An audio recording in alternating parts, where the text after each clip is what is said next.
నేను అడుగుతా ఉన్నా, మా ప్రభుత్వ హయాంలో ఇలాంటి అక్రమాలు ఎందుకు జరగలేదో తెలుసా? కారణం, ఆ రోజుల్లో ఒక భయం ఉండేది. తప్పు చేయాలి అని అంటే భయపడేవాళ్ళు.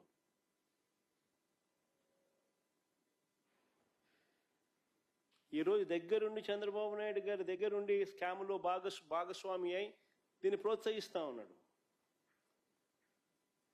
పైపైన మాటలు మాట్లాడతారు, తూతూ మంత్రాలే చేస్తారు తప్ప ఎక్కడా చిత్తశుద్ధితో తనిఖీలు ఉండవు.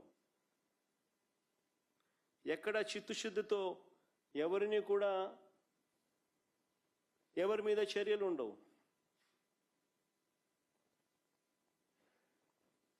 మా ప్రభుత్వ హయాంలో కలెక్టర్లతో ఎస్పీలతో జరిగే నెల జరిగేది వీడియో కాల్.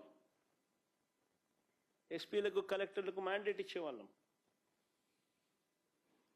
బ్లాక్ మార్కెటింగ్ అనేది కనిపిస్తే మీ ఉద్యోగాలు పోతాయని.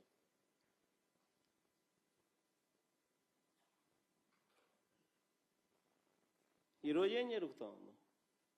దగ్గరుండి స్కాములో మీరు కూడా భాగస్వాములు అయినారు కాబట్టి విచ్చలు విడిగా జరగనిస్తూ ఉన్నారు, తూతూ మంత్రంగా మాట్లాడుతూ ఉన్నారు. అంతే, ఎక్కడ చిత్తశుద్ధి లేదు, ఎవరి మీద చర్యలు ఉండవు. అంతా దోచుకో, పంచుకో, తినుకో, నాకింత, నీకింత, ఇంకొకరికింత. సిస్టమేటిక్ పద్ధతుల్లో దోచుకోవడం, పంచుకోవడం, తినడం కంటి కనపడతా ఉంది. రైతులను ఈ మాదిరిగా ఇబ్బందులు పాలు చేస్తూ, రైతుల జీవితాలతో చెలగాటలాడుతూ స్కాములు చేస్తూ ఉన్న ఈ పెద్ద మనుషులు అసలు మనుషులేనా అని అడుగుతా ఉన్నా.